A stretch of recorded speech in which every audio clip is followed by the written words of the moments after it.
Hi everyone, and welcome to Vorldrevolution channel.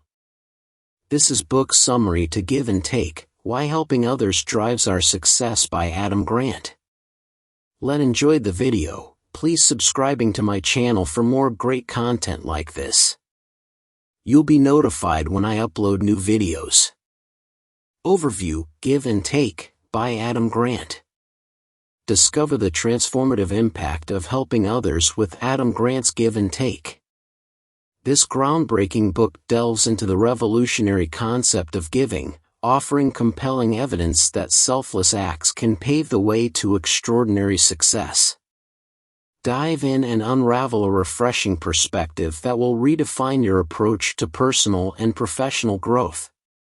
Continue reading to unlock invaluable insights that could reshape your entire outlook on achievement.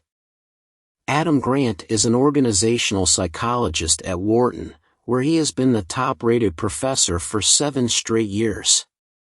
He is an expert in how we can find motivation and meaning, and lead more generous and creative lives. He is the #1 New York Times best-selling author of 5 books that have sold over 2 million copies and been translated into 35 languages: Give and Take, Originals, Option B, Power Moves, and with his wife, Allison Sweet Grant, The Gift Inside the Box. Give and Take by Adam Grant explores the remarkable power of giving and its profound impact on personal and professional success. Grant introduces 3 distinct personality types: givers, takers, and matchers. Through extensive research and compelling examples, he demonstrates how givers, those who prioritize helping others, can ultimately achieve greater success and fulfillment in life. However, Grant also highlights the potential pitfalls for givers, such as burnout and exploitation by takers. The book provides practical strategies for givers to navigate these challenges and thrive in their pursuits. Grant's central message is that a willingness to give without expecting immediate reciprocation can foster trust, establish lasting relationships, and ultimately lead to greater opportunities and success. Review. Give and Take is a thought-provoking and insightful exploration of the art of giving. Adam Grant skillfully challenges conventional wisdom by presenting a compelling case for the transformative power of helping others. Through meticulous research and captivating real-life stories, Grant illustrates how givers can excel in various domains, from business and academia to personal relationships. The book offers a refreshing perspective on success, redefining it as a byproduct of genuine generosity and altruism. Grant's writing is engaging and accessible, making complex concepts easily digestible for readers. While acknowledging the potential risks for givers, such as burnout and exploitation, he provides practical strategies to navigate these challenges effectively. Give and Take is a must-read for anyone seeking personal and professional growth, as it inspires a shift towards a more purposeful and fulfilling mindset centered on the act of giving. According to Give and Take, Why Helping Others Drives Our Success, there are 3 reciprocating styles you can adopt when interacting with other people. Taker, give only when you expect to receive more in return. Matcher, give only as much as you expect to receive. Giver, give more than you expect to receive. Underestimating Adam Grant's book would be an easy mistake. A superficial summary would sound like a set of homilies: it is better to give than to receive, be nice to other people, and so on. However, you should look past that first impression because Grant's examples and research provide empirical support for his argument that, properly understood, giving offers a superior way to do business. We recommend this good-hearted look beyond the golden rule to managers, leaders, and those interested in ethics and in making the world a better place. Key takeaways. When you interact with others, you choose how to treat them. You can be a taker, a giver, or a matcher, who matches others' giving or taking. Takers and matchers end up in the middle of the income ladder, while givers hold the top and bottom ranks. When networking, takers seek advantage, matchers seek fair exchanges, and givers freely help others. Givers foster creativity and excellence in those around them. If you think only of others, you will burn out. Pursue your own interests and parse out your time and energy judiciously. Takers fall prey to responsibility bias, a common fallacy in which people overestimate their contributions to a collective endeavor. Givers use powerless communication to earn influence without dominance. Its techniques include hedging, being tentative, and asking questions. To make members of a community more inclined to give, establish the proper norms. You will benefit by adding more giving to your life, your workplace, and your community. What's the big deal? The vast majority of people develop a primary reciprocity style, which captures how they approach most of the people most of the time. And this primary style can play as much of a role in our success as hard work, talent, and luck. Adam Grant. What can I do about it? According to a study of 160 engineers, the engineers with the lowest productivity are mostly givers. But when we look at the engineers with the highest productivity, the evidence shows that they're givers too. The California engineers with the best objective scores for quantity and quality of results are those who consistently give more to their colleagues than they get. The worst performers and the best performers are givers. Takers and matchers are more likely to land in the middle. Adam Grant. Study after study reveals that givers finish on top because givers have stronger networks, people trust and are eager to help them, and they inspire highly collaborative teams. Team success equals individual success. To increase your odds of long-term career success, you must approach most personal interactions with a giver's mindset. Be willing to give more than you expect to receive. However, you'll fall to the bottom of the success ladder if you fail to never say no. Givers who never say no are taken advantage of and eventually burn out. Therefore, a successful giver routinely asks himself/herself 3 core questions before giving freely. Why? When I studied firefighters and fundraising callers, I found the same pattern. They were able to work much harder and longer when they gave their energy and time due to a sense of enjoyment and purpose, rather than duty and obligation. Adam Grant. According to a 2010 study in the Journal of Personality and Social Psychology called When Helping Helps, giving just for the sake of giving, or giving because you feel obligated to, will drain your energy over time. Limit your giving when you feel forced to give. Give freely if your giving impacts something greater than yourself, contributes to a cause that you believe in, or benefits someone you care for. Find your reason for giving before giving to avoid burning out. When? Set dedicated times to give to yourself and others. Block out time to make progress on your most important projects. Add say not to all external requests. Give freely outside of your personal time blocks, and do so in batches. A study at the University of California revealed that those who performed 5 acts of kindness in quick succession, batched fashion, were happier and more energized than those who spaced out their 5 acts of kindness during the day. Strike an equilibrium between giving to yourself and giving to others to prevent becoming a doormat and burning out. At the beginning of each day, know when you'll give to yourself and when you'll freely give to others. For whom? If you give to a taker, what you give will only benefit the taker. It goes into a black hole of greed. If you give to a matcher or giver, your giving will be paid forward and a ripple effect that benefits the greater good. A rising tide lifts all the boats. JFK. How you spot a taker. 1. They use I and me much more than we and us in a team setting. 2. They have vain profile photos on social media. 3. They disrespect people with less power and they kiss up to people with more power. When you spot a taker, be a generous matcher, give but keep score. If they fail to prepay or pay forward 1/3 of your initial favors, stop giving them. Summary. What kind of person will you be? Every time you interact with someone else, you choose what sort of person you will be.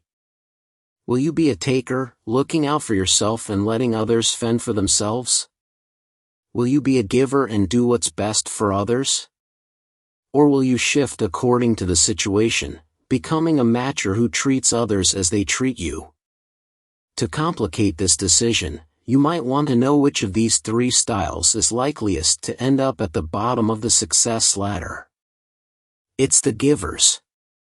Engineers who give more help than they get score lowest on job performance, and the most giving first-year medical students have the lowest grades. But givers also occupy the highest ranks of the ladder.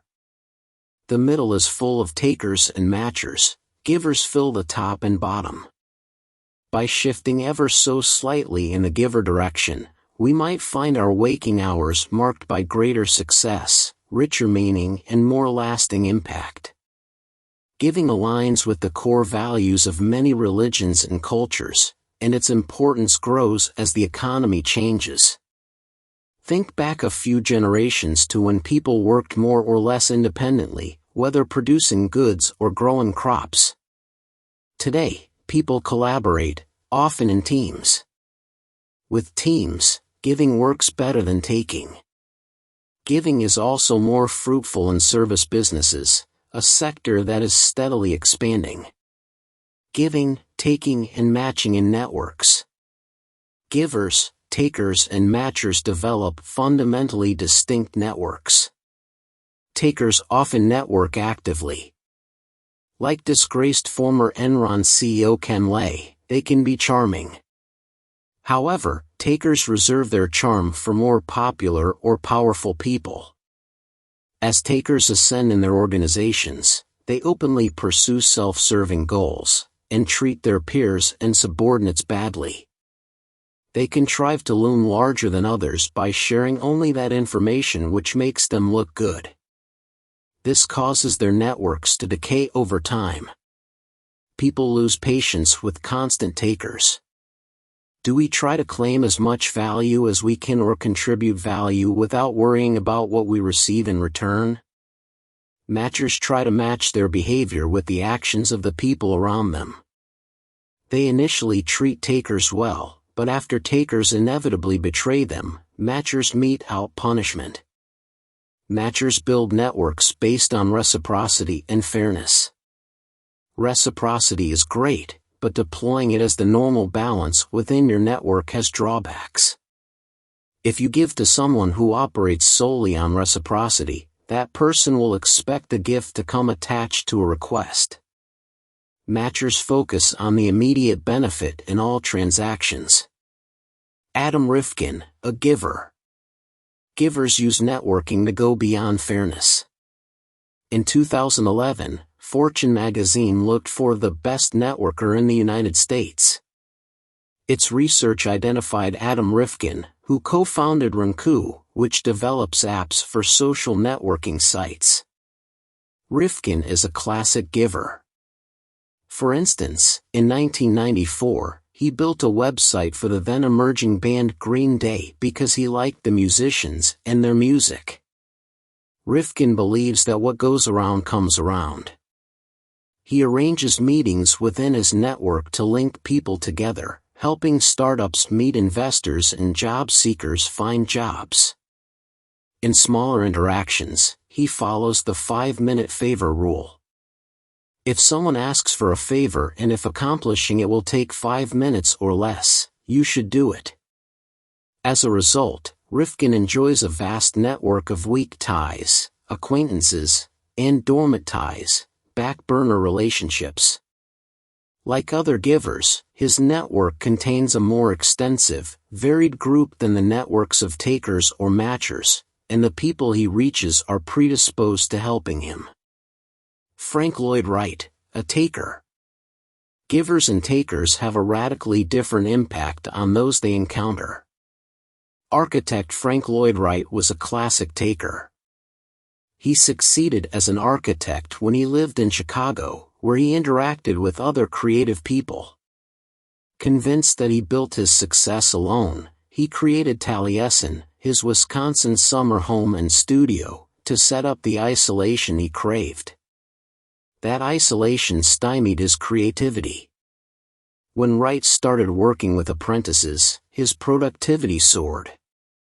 Even then, he failed to appreciate what others gave him. Wright refused to pay apprentices and forced them to cook and clean. Jonas Salk, a taker. Jonas Salk, pioneer of the vaccine against polio, showed similar taker tendencies. In 1955, when Salk spoke about his discovery, he didn't acknowledge the work done by his colleagues, even though their contributions fueled his breakthroughs.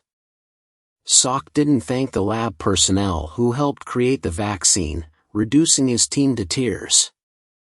He fell prey to the responsibility bias, a common fallacy in which people overestimate their own contributions to a collective endeavor. George Meyer, a giver. Contrast this with the impact George Meyer has had on those around him. He wrote for Saturday Night Live for years. The show's production process has a Darwinian element in that the writers compete to get their sketches on air. To win airtime, many writers focused on writing for big-name guest hosts. Meyer often wrote for lesser-known hosts and took time to give other writers feedback. The fear of being judged as weak or naive prevents many people from operating like givers at work. He followed a similar pattern in his years of writing for The Simpsons. Often, staff writers wanted to write the first draft of an episode, so they would receive credit for that show. In contrast, Meyer came up with ideas and then let others write the first draft, which he'd revise to make the show stronger. Meyer engaged in what the National Outdoor Leadership School calls expedition behavior. He worked behind the scenes, doing what was necessary without worrying about getting credit. Meyer helped create a safe environment for other writers to take creative risks. Giving through teaching. Teaching demonstrates the real power of giving. Great musicians or athletes don't necessarily show the best potential or the highest intelligence early in their lives. Many bloom after they receive mentoring from a giving teacher who motivates them. Giving managers also see the possibilities in their people. When givers hire, they can make mistakes as readily as takers. They can choose the wrong prospects and be fooled by appearances. Takers tend to cling to their choices because admitting a bad decision reflects poorly on them. Givers value the people they chose, but move them to other positions or let them go if that's what's best for the company. How givers and takers communicate. You can influence others by dominance or by prestige. When you establish dominance, people see you as authoritative and powerful. If you earn prestige, you gain influence because people respect and admire you. These two options spring from your style of reciprocity. Takers choose dominance and seek powerful communication. They assert themselves and emphasize pride and accomplishments. However, dominance is a zero-sum game. If you dominate your coworkers, you gain influence, and they lose it. Success involves more than just capitalizing on the strengths of giving, it also requires avoiding the pitfalls. Powerless communication establishes lasting influence. Show that you are vulnerable either intentionally, by sharing, or inadvertently, as would happen if you stuttered. Listening to others, asking questions and showing genuine curiosity about their interests are all aspects of powerless communication. This offers an alternative way to gain influence. People don't feel as if you're forcing them to do something. Instead, they feel as if they're choosing to act a certain way. Asking for advice or hedging, being tentative, are facets of this style.